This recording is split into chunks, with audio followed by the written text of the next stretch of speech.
Hello everyone, welcome to our channel Nerdy Andaa. আজকে আমরা Adobe Illustrator এর আরো কিছু বেসিক টুলস দেখব। তো শুরু করা যাক।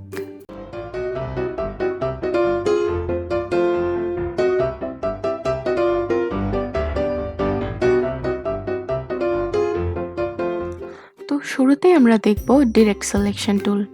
সিলেকশন টুলের ঠিক পাশেই যে আমরা যে টুলটি দেখতে পাচ্ছি এটি ডিরেক্ট সিলেকশন টুল। তো আমরা সবাই জানি সিলেকশন টুল দিয়ে আমরা যে কোনো অবজেক্টকে ক্লিক করে সেটিকে মুভ করতে পারি।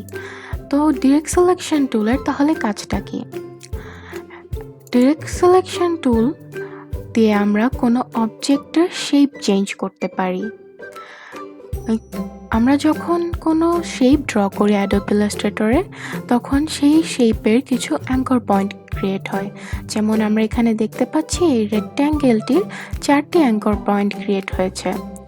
তো আমি যদি এটার কোনো অ্যাঙ্কর পয়েন্টকে ইচ্ছা মতো ডিরেকশনে নিয়ে যেতে চাই তখন আমি ডিরেক্ট সিলেকশন টুল ইউজ করি। যে অ্যাঙ্কর পয়েন্টটি ডিরেকশন আমি চেঞ্জ করতে চাই সবার প্রথমে ডিরেক্ট সিলেকশন টুলটিকে এর উপরে নিয়ে যাব। সেই অ্যাঙ্কর পয়েন্টের উপর ডাবল ক্লিক করে মাউসের লেফট বাটনটিকে ড্র্যাগ করে আমরা যে কোনো দিকে এই অ্যাঙ্কর পয়েন্টটাকে নিয়ে যেতে পারি। তো আমরা যদি এই অ্যাঙ্কর পয়েন্টটাকে এখানে নিয়ে এসে যেখানে আমি নিয়ে যেতে চাই নিয়ে ছেড়ে দিই, এই যে আমার রেক্ট্যাঙ্গুলারটি শেপ চেঞ্জ হয়ে গেল। ঠিক একইভাবে আমরা এই রাউন্ড শেপ বা এলিপসটির অ্যাঙ্কর পয়েন্টের উপর ডাবল ক্লিক করে এর শেপে চেঞ্জ করতে পারবো, বা এই স্টার শেপটিরও।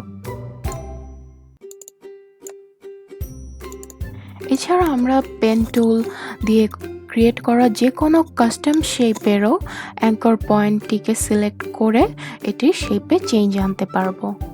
এরপর আমরা যে টুলটি দেখব সেটি হলো কার্ভেচার টুল। তো একটা প্রশ্ন আসতে পারে মনে যে পেন টুল আর কার্ভেচার টুলের মধ্যে পার্থক্যটা কোথায়? পেন টুল এবং কার্ভেচার টুলের মধ্যে খুব বেশি পার্থক্য নেই, তবে পেন টুলে আমরা সাধারণত স্ট্রেট লাইন বেসড কাজ করে থাকি, সেখানে কার্ভেচার টুলে আমরা কার্ভি লাইন বা কার্ভি শেপের কাজ করে থাকি। কার্ভেচার টুল দিয়ে কাজ করার জন্য আমরা কার্ভেচার টুলটিকে সিলেক্ট করে নিব। পেন টুলের মতোই একটি অ্যাঙ্কর পয়েন্ট নিয়ে নিব এবং যেদিকে আমরা শেপটি ড্র করতে চাই সেই দিকে আরেকটি অ্যাঙ্কর পয়েন্ট নিয়ে নিব। এই যে আমার একটি স্ট্রেট লাইন চলে আসলো। এখন যদি আমি মাউসটা মুভ করি তাহলে আমরা দেখতে পাচ্ছি যে একটি কার্ভি লাইন ক্রিয়েট হয়েছে। আমি যতখানি লেন্থের কার্ভি লাইন চাচ্ছি আমি এখানেও অ্যাঙ্কর পয়েন্টটি ঠিক ততখানি দূরে নিব। এই যে আমি এখানে এনে আমার অ্যাঙ্কর পয়েন্টটিকে ছেড়ে দিলাম, যে আমার একটি কার্ভি লাইন ক্রিয়েট হয়ে গেল।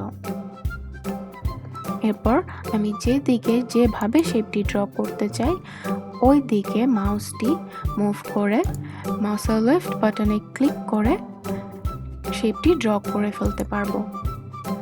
ঠিক একইভাবে পেন টুলের মতো যখন আমার শেপটি ড্র করা শেষ হয়ে যাবে, যে অ্যাঙ্কর পয়েন্টটি থেকে আমি শুরু করেছিলাম ওই অ্যাঙ্কর পয়েন্টটিতে ফিরে এসে আমার শেপটি আমি কমপ্লিট করব।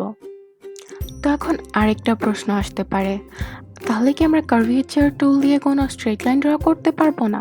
অবশ্যই পারবো। কার্ভেচার টুল দিয়ে কোনো স্ট্রেট লাইন ড্র করার জন্য আমরা যে অ্যাঙ্কর পয়েন্টটি থেকে আমাদের স্ট্রেট লাইনটি শুরু করব ওই অ্যাঙ্কর পয়েন্টটির উপর মাউসের লেফট বাটন দিয়ে ডাবল ক্লিক করব।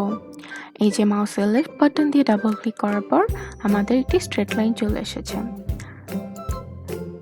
মাউসের লেফট বাটনে ক্লিক করে আমি এই যে একটি স্ট্রেট লাইন নিয়ে নিলাম। আমরা দেখতে পাচ্ছি আমাদের লাইনটি আবার কার্ভি হয়ে গিয়েছে।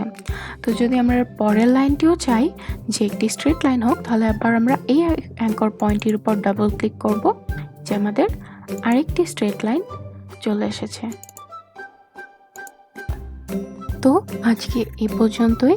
আশা করি আমরা সামনে অ্যাডোব ইলাস্ট্রেটরের আরও অনেক বেসিক টুলস এবং তাদের কাজ আপনাদের দেখাতে পারবো। Stay tuned with Nerdy Andaa.